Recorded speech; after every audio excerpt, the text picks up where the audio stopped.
Hello, my name's Jason Lamberton. I'm an airline pilot and a flight instructor.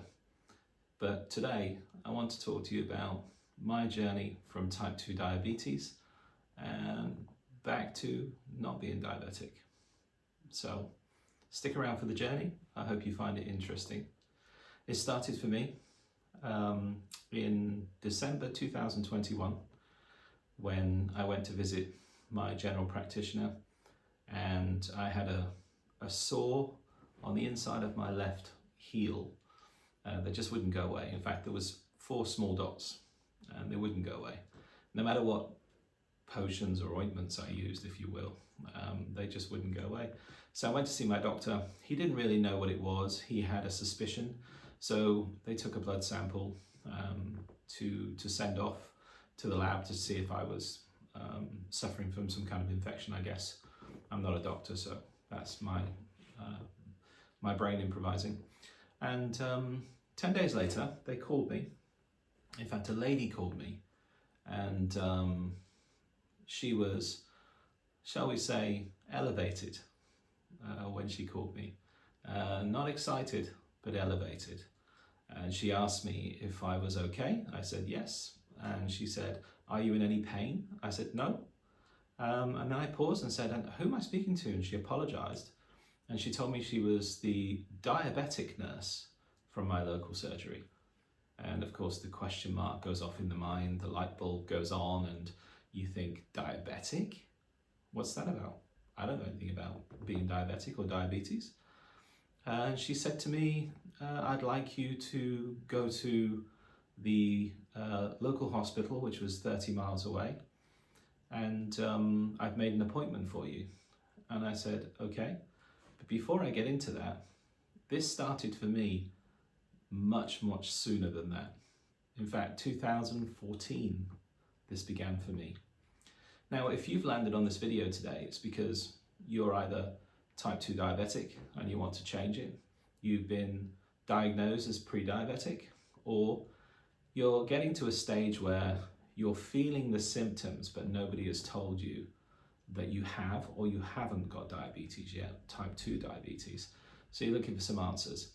Now, that's wonderful that you've landed here, and I will pass on, or actually, as they say, I will instill my knowledge that I gained personally to you, and you can do with that what you will.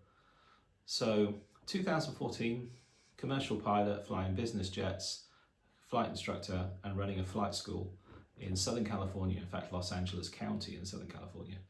My days were hectic. 8-hour flying days in the cockpit. If I wasn't flying the jet, I was flying small training aircraft between 5,000 and 10,000 feet, unpressurized, so there's a lot of fatigue that goes on in those situations. Perfectly safe, but fatigue all the same. When you fly, when you get to altitude, there is insufficient pressure at certain altitudes, as there is at the surface where we are right now. So the body struggles. So that's why when you go on holiday or on vacation, the aircraft you're traveling in is pressurized to make you feel as comfortable as possible and as close to sea level pressure when you're just walking around doing what you normally do as possible. So 2014, busy days, grabbing lunch where I could, getting home late at night, often landing at the airport after dark. And I got into this habit of, I don't want to cook tonight. I just don't want to cook tonight. I got into my car at the airport. I got out my favorite pizza app.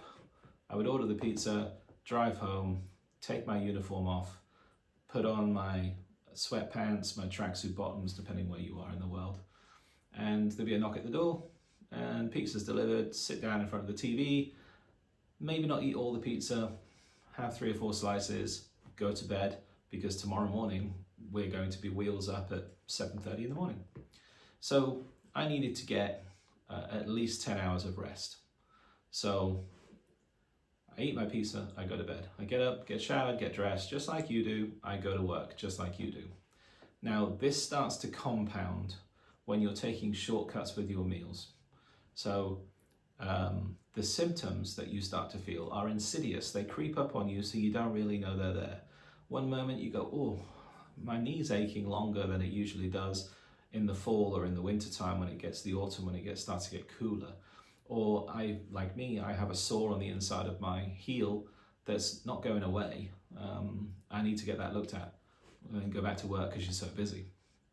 So the other things are, you start noticing that you're not getting a full night's rest because you're going to the bathroom, to the restroom throughout the night, as your body unknowingly to you is processing the high volume of sugar that's going through your kidneys, and your kidneys are trying to get rid of it, and they're waking you up periodically through the night, so your sleep gets disturbed, you become grumpy, you get that 11 a.m. and 3 o'clock in the afternoon crash. I've had it, I've been there.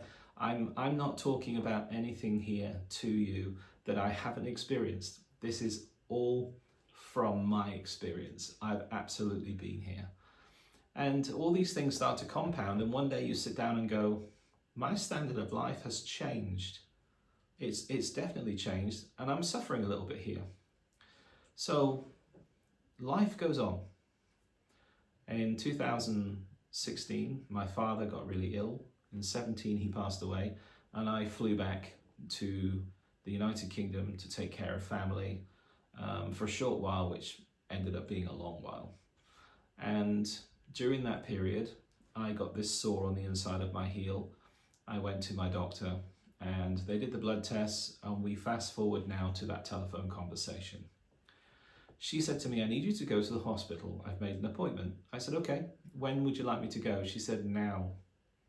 I said, now? She said, right now. I said, okay, I'm not working today.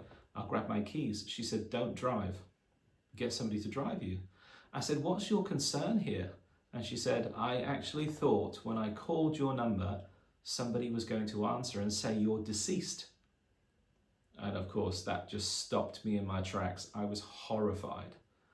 So I got my son to drive me to the hospital. I went and seen a consultant, and he said to me, he says, Jason, he says, you're what we call, you and I would look at a chart and call MMO/L. Your blood sugar is over 14. And I said, okay, I didn't know what that meant. He said, you should be in the 4.5 to 5.5 range. I said, oh, okay. So again, not really understanding.